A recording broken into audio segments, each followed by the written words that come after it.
Well, imagine that the first part of this video didn't record. So this is flour and water that's auto-leased for about half an hour, and I'm going to use it to make pizza dough from the classic book, Flour, Water, Salt, Yeast.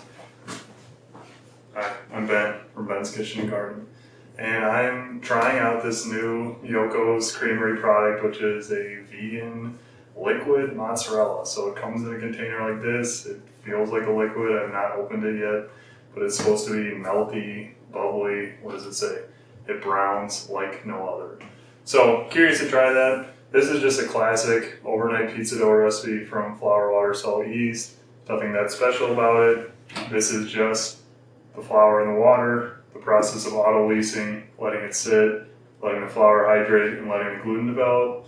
This right here is just a little yeast water slurry, which I'm going to pour in here.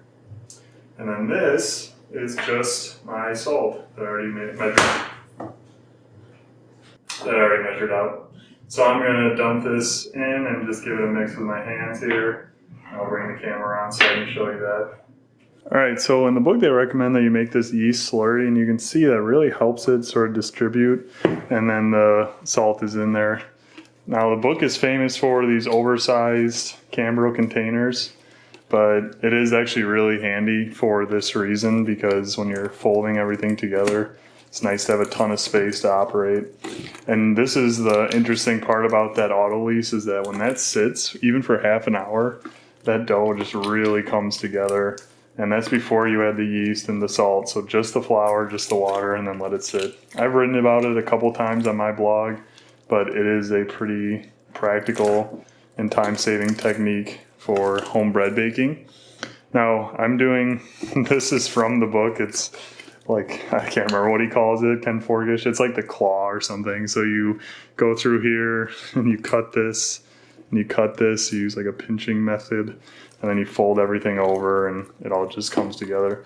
That just prevents you from having all the yeast and the salt just sitting on the outside of the dough while you're just kind of stirring like this, so it never incorporates fully. This way you cut it up, you fold it over, you cut it up again, and then all of it's inside and distributed throughout the whole entire dough. You can see this, so I'm going to try using.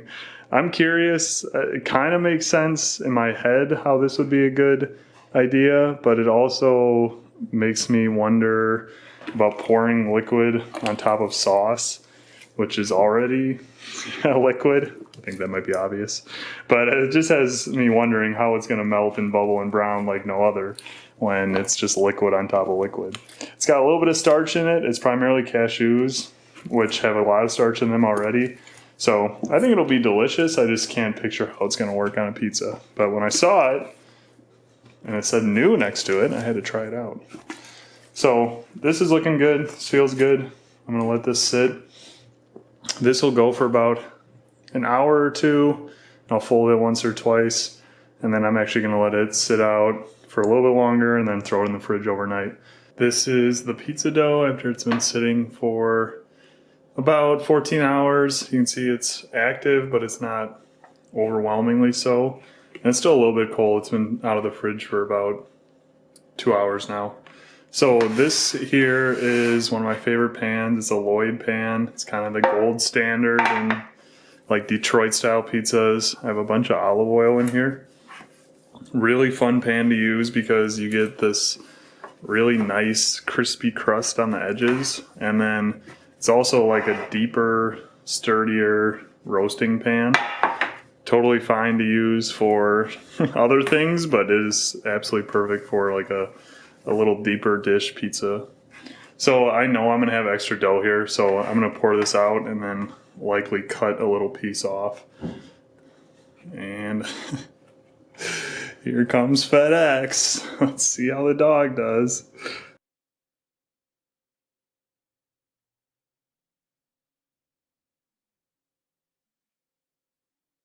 Alright, so this is actually pretty good. I might not take much off of this. I'm just going to use my fingers here and just kind of spread it out without pushing it too far, knowing that it's going to sit for at least another hour. It smells so good. It's slightly sour, but it's also really got this sweet smell to it. It's elastic without being too loose or too sticky. It's just a really nice pizza crust.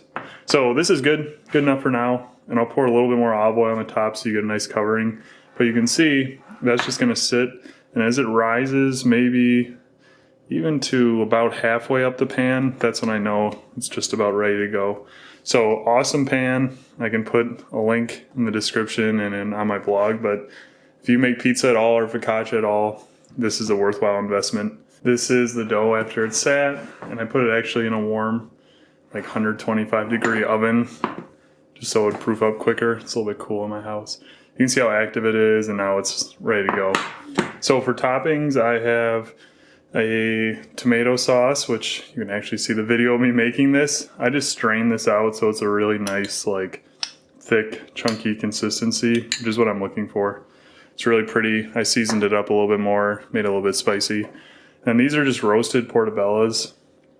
Just put them in the oven with a little bit of oil, just to get off a lot of that water that's going to come out when you cook mushrooms. I really don't want that on the pizza. So you can see they're cooked down. It's really almost impossible to overcook portobello mushrooms. So these are going to be delicious on this pizza. You can see if I can get this to focus. Yeah, look at that. And those are ready to go. Those are going to be super rich in umami. And then I have the Miyoko's liquid mozzarella here, which we'll try out. But what I'm thinking is I'm going to pre-bake this crust with just the sauce and maybe the mushrooms. I'm going to look around. I think I actually have some vegan pepperoni I'll throw on there too. But I'm going to add those things first, and then I'm going to add this on top because the instructions are to cook it for like 10 minutes. And this crust is going to need quite a bit more. I don't know. You can kind of see that there. But they really only want you to bake it for like 10 minutes or so. I want this to be set up, especially with how thick this crust is. And it's about halfway up the pan now. And I want that to be fully cooked before this gets burnt and over browned or whatever happens. Not to mention, I think it's going to make it a little bit safer. Not that I don't believe in this product, but it'll be interesting to try out for a first time on kind of a thicker pizza. So what I'll do is I'll add a little bit more oil here to the top. And this is just olive oil. And being fairly generous here, because what I'm going to do is make sure I don't get my sleeves in there. I'm going to just kind of rub this on. And then I'm just going to press this like this. You can see this is super, super active now. That's exactly where I want it to be going into the oven. Beautiful. I'm going to spoon some of this pizza or this sauce right on top. This quick tomato sauce I made.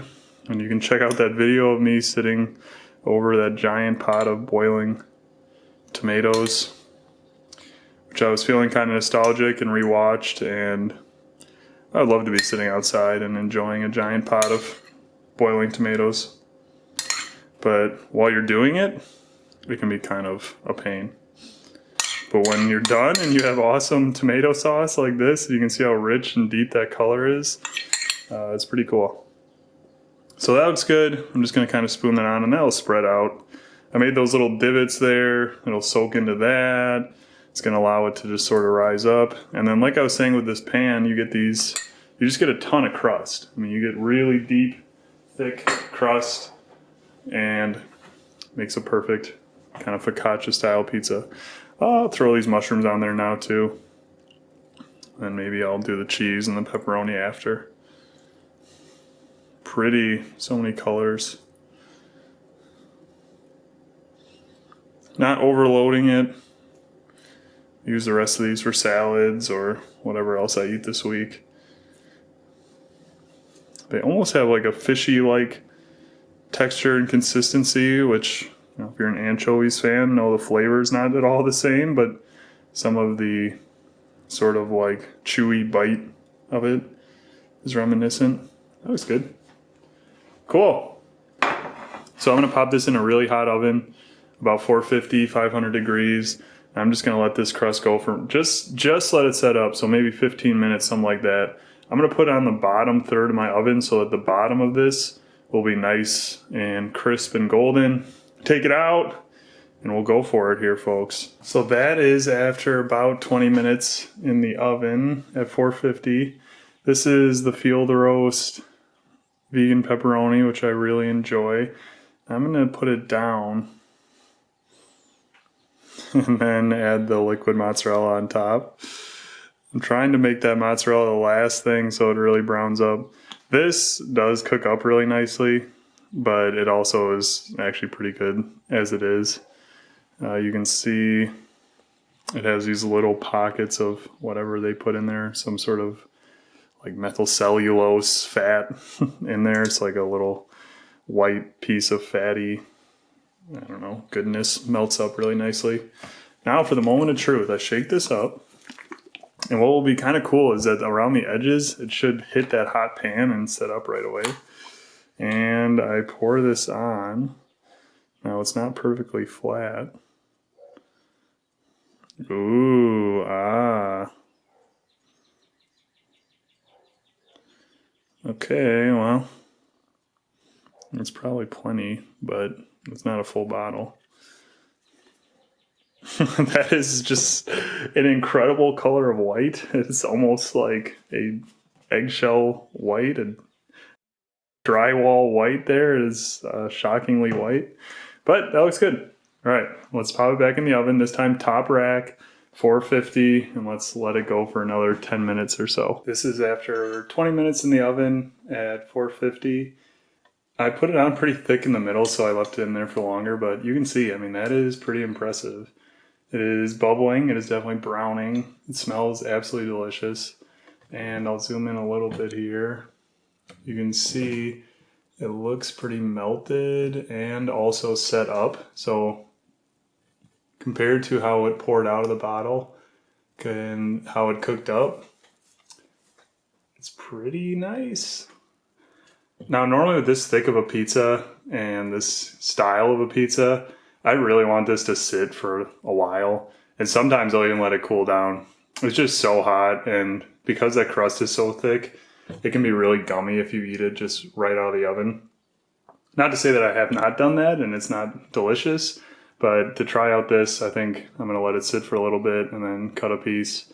All right, this is after the pizza's cooled, and it is beautiful. Came right out of the pan. You can see this is the part that this style of pizza is known for, this crispy edge right here, where that dough and that cheese, in this case that liquid mozzarella, meet the pan. And you get these awesome little crispy bits here, which are so delicious. You can see how pretty that looks too. Nice deep golden brown on the bottom as well. You can see it's kind of oily, which is delicious. And the pepperoni is crisped up and all of it looks really good. So I'll cut a little piece off here and we'll see what this cheese looks like and how the crust looks. The coveted corner slice there. Wow. So you can see how big and fluffy that dough is. Super simple, just sat overnight. Even my dog is interested in trying it. And this is with the cheese on the corners there. And yeah, at this point it's kind of cooled off, but I prefer it this way with the crust being fully cooked. So I don't know. I'll probably try this vegan cheese, this liquid mozzarella again, but I'm definitely impressed with how well it's set up. And it's still a little bit warm. And I can tell that even with it being in liquid form, it definitely did not spread as much or create a mess, which I was worried about. For this kind of pizza, it was really perfect. So there you go. I highly recommend it. Try it out. And thanks for watching.